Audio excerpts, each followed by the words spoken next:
사사부는 JMS 신도인 경찰관 모임입니다. 형사와 수사에서 사자를 따와 지었습니다. MBC가 확보한 JMS 정명석 총재의 강연 영상입니다. 엄청난 조직이 있어. 변호사 조직, 그리고 나가서 경찰들 조직, 이런 전부 조직에서 여러 가지. 정 총재가 자기 입으로 사사부를 거론한 게 처음 공개된 건데 100명이 넘는다고 강조합니다.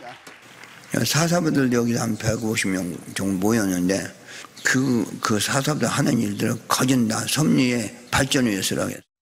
지난 2022년 정 총재가 여신도들을 상습 성폭행한 혐의에 대해 수사가 시작되자 실제로 사사부에 속해 있는 경찰관이 증거인멸에 가담한 정황이 드러났습니다. 주수호라는 가명으로 활동하며 포렌식 대처법 등을 안내했는데 취재 결과 당시 서울 서초서에 근무하던 강모 씨였습니다. 광역수사단이 강 씨를 형사 입건하고 3개월 가까이 수사 중이지만 진전이 없고 내부 감사도 마찬가지입니다. 강 씨가 부인이 신도였고 본인은 가담한 바 없다는 입장을 고수 중인데 강경감이 수사 절차를 너무 잘 알아 조심스러울 수밖에 없다는 게 경찰 입장입니다. 반면 다큐멘터리 나는 신이다를 통해 정명석 총재의 성범죄를 고발한 조성현 PD는 지난주 성폭력 특례법 위반 혐의로 검찰에 넘겨졌습니다. 조 PD가 JMS 신도들의 의사에 반해 나체 영상을 드러내 수익을 얻었다는 게 경찰 판단입니다. JMS 신도들이 지난 11월 조 PD를 고발하면서 내놓은 주장을 받아들인 셈입니다. 조성현 PD는 방송 전에도 JMS 측이 방송금지 가처분을 걸었지만 법원은 공익성을 인정해 받아들이지 않았는데 경찰이 다큐멘터리를 음란물로 낙인 찍었다고 반발했습니다. 그들이 주장하는 성착취의 현장이라고 얘기하는 그리고 음란물이라고 얘기하는 그 동영상을 재판부가 보고서도 이것이 공익적인 목적의 콘텐츠라는 걸 인정했어요. 나는 신이다 제작진은 경찰과 JMS 간의 유착 의혹 등에 대해 추가 방송 제작을 준비하고 있다고 밝혔습니다. MBC 뉴스 변윤재입니다. JMS 정명석 총재의 성범죄 의혹을 다룬 다큐멘터리를 제작한 프로듀서가 영상에서 신도들의 신체를 노출했다는 혐의로 검찰에 송치된 가운데 해당 PD가 대한민국 공권력은 사이비 종교가 아닌 공익을 위해 앞장서 달라며 직접 입을 열었습니다. 넷플릭스 다큐멘터리 나는 신이다를 제작한 조성현 PD는 오늘 입장문을 내고 경찰이 저를 성폭력 처벌법 위반 혐의로 검찰에 송치했다는 소식에 JMS 신도들의 댓글과 환호를 목도했다고 밝혔습니다. 조 PD는 이어 경찰은 나는 신이다가 얻어낸 공익이 미미하다면서 PD인 저를 성범죄자로 나는 신이다는 음란물로 낙인 찍었다고 비판했습니다. 그러면서 경찰 주장대로라면 정부가 음란물에 대통령상을 표창했다는 뜻이 되며 검찰과 법원이 음란물을 증거로 쓰고 공개를 허락했다는 뜻이 된다며 매우 참담하다고 덧붙였습니다.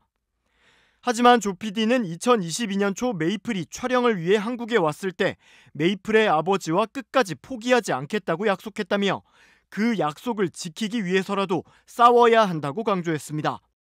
앞서 JMS의 문제를 꾸준히 고발해왔던 김도영 단국대 교수도 조 PD의 송치 소식에 대해 분통이 터진다며 경찰을 강력 비판했습니다.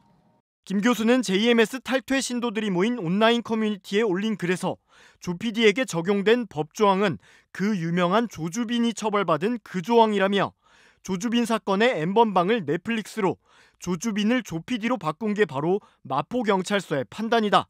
이게 가당키나 한 말이냐라고 분통을 터뜨렸습니다.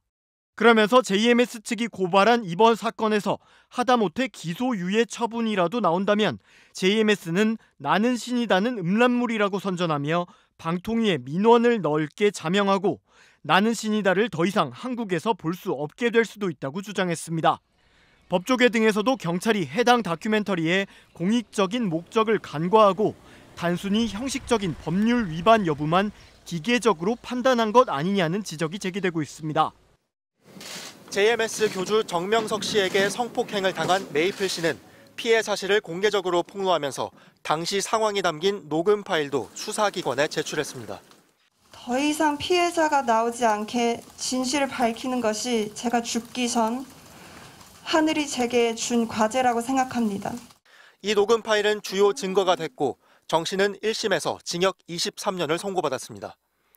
인정하십니까? 성폭행 혐의 인정하세요? JMS 교주 정 씨 측은 재판 과정에서 녹음 파일 진위 여부를 확인하겠다며 파일을 복사하게 해달라고 요청했습니다. 1심 재판부는 녹음 파일은 언제든지 열람 가능하고 내용을 적을 수도 있다면서 파일을 복사하는 건 2차 가해를 우려해 허가하지 않았습니다. 그런데 2심 재판부가 지난달 정 씨 측의 방어권 행사를 위한 요청을 막을 수 없다며 파일 복사를 허용했습니다.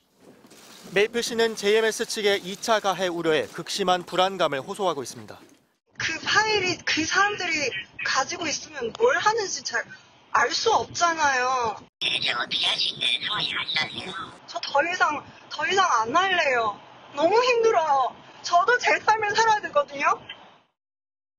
검찰과 피해자 측의 반대에도 법원 허가에 따라 정 씨를 변호하는 법무법인 3곳 모두 지난 7일 100분가량의 녹음 파일을 모두 복사해 갔습니다. 특히나 피해자가 직접 전화를 해서 울면서 호소를 해도 이것마저 무시를 하고 이 재판부에게 지금 가장 중요한 가치가 뭔지 되묻고 싶습니다. 메이플 씨와 피해자 모임 측은 벌써 JMS 신도들 사이에 녹음 파일이 유출되고 있는 정황을 포착했다며 파일을 유출한 것으로 의심되는 변호사들을 특정해 고소하겠다고 밝혔습니다. 100분가량 길이의 분량을 전부 다 들은 것으로 확인이 됐습니다. 정 씨 변호인 측은 피해 당시 상황을 정확히 확인하기 위해 녹음 파일 복사가 필요하며 유출 의혹과 관련해선 따로 입장이 없다고 밝혔습니다. MBC 뉴스 송구민입니다.